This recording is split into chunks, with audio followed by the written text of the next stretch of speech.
ओम नारायणं नमस्कृत्य नरं चैव नरोत्तमं देवीं सरस्वतीं व्यासं ततो जयमुदीरयेत्।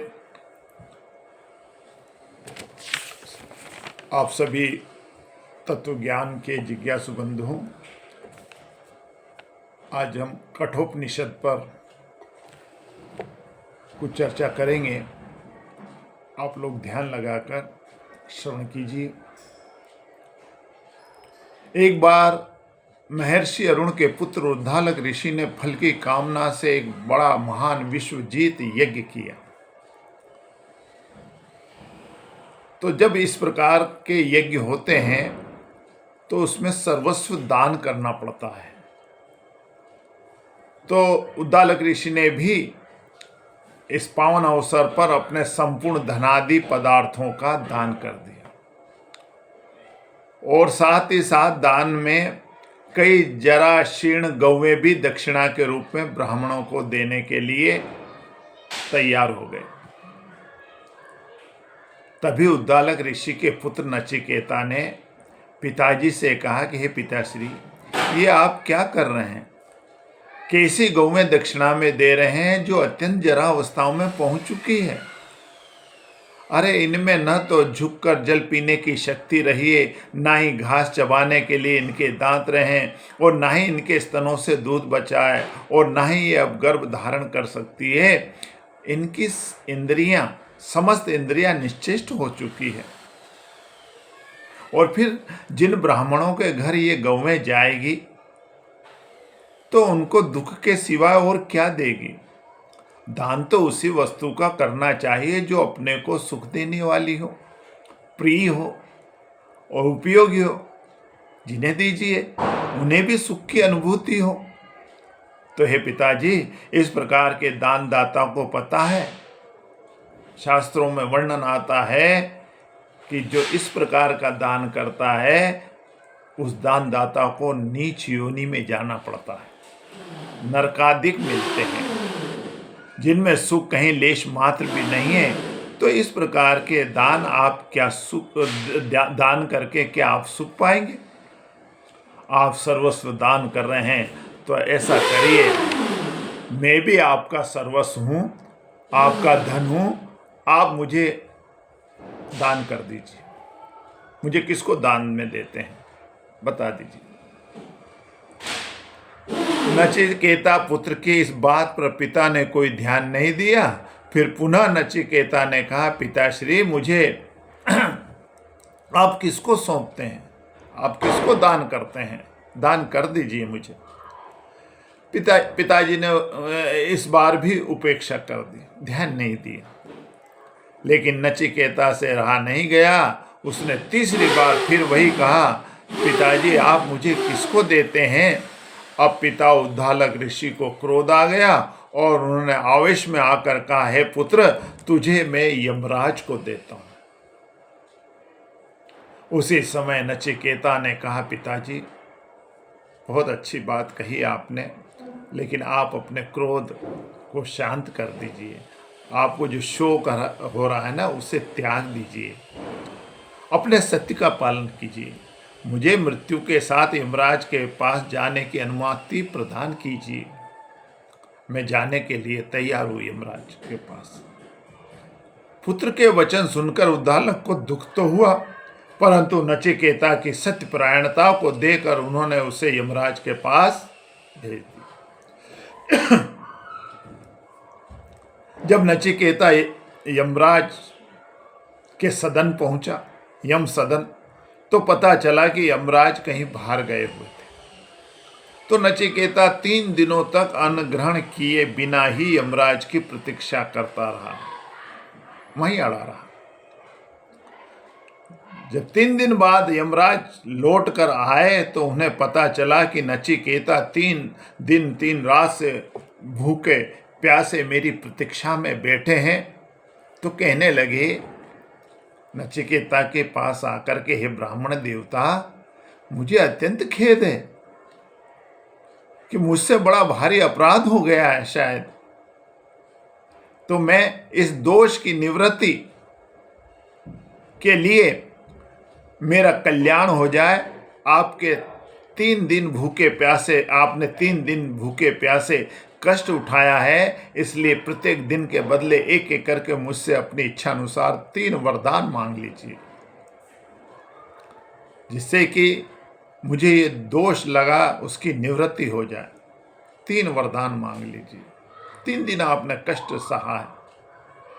तो इस प्रकार यमराज के कहने पर नचिकेता ने कहा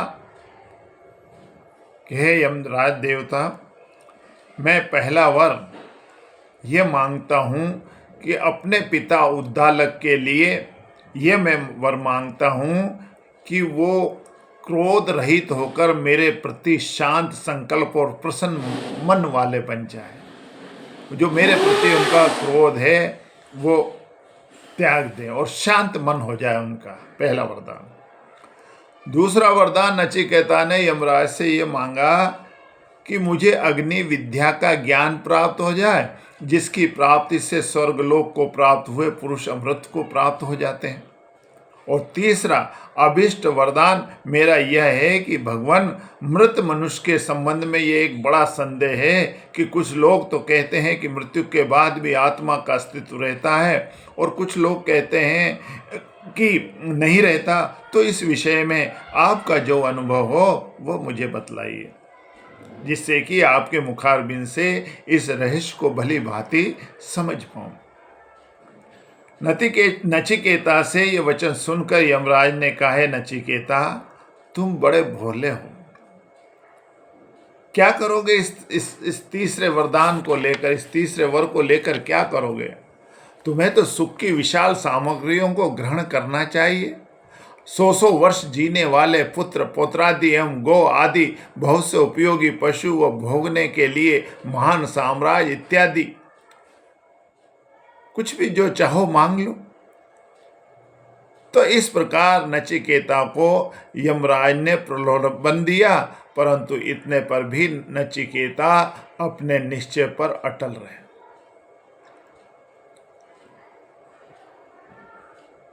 सर्वणायापि बहुर्मियो निर्लभ्य सर्वनंतो अपि बहोयन्त विधु आश्चर्यो वक्ता कुशलोस्यम लब्धाश्चर्यो ज्ञाता कुशलोनुशिष्ट।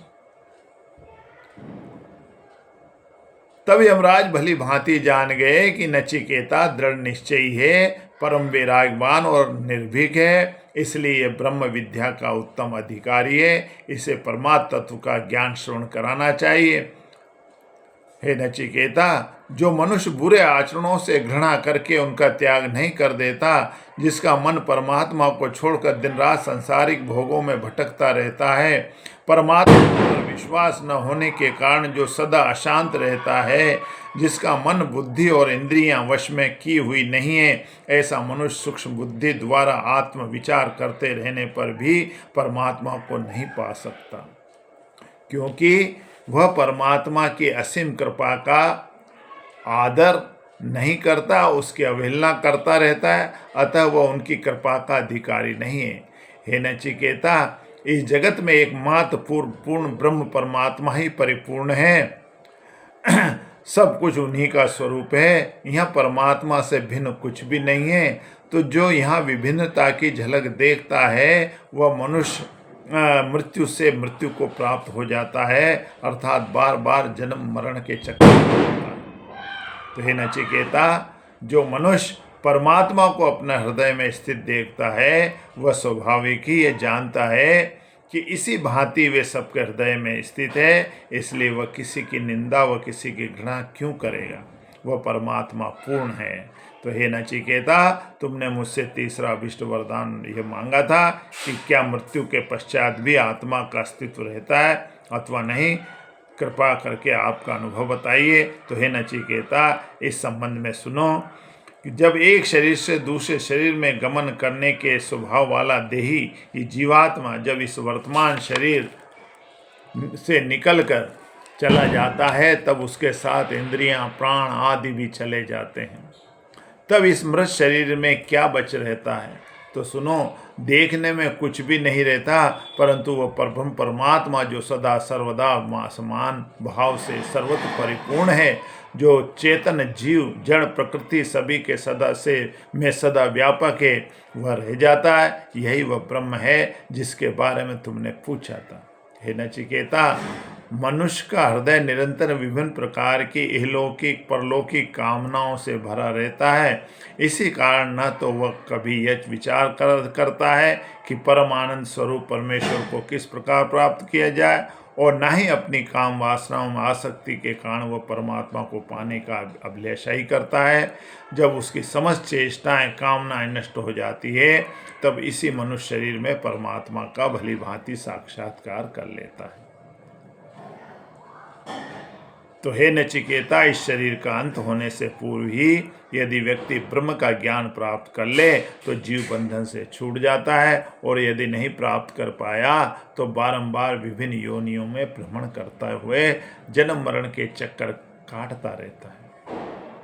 इस प्रकार यमराज के द्वारा दिए गए उपदेशों को, समस्त विवेचन को बड़ी श्रद्धा पूर्वक श्रवण करने के पश्चात उनके द्वारा बताई गई संपूर्ण विद्या और योग की विधि को प्राप्त करके नचिकेता जन्म मरण के बंधन से मुक्त एवं समस्त प्रकार के विकारों से रहित एवं सर्वथा विशुद्ध होकर परब्रह्म परमात्मा को प्राप्त हो गए।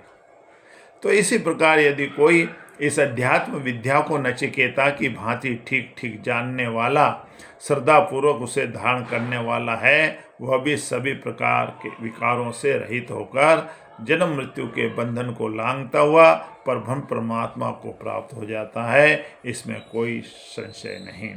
कृष्ण यजुर्वेदी कठोपनिषद से साभार।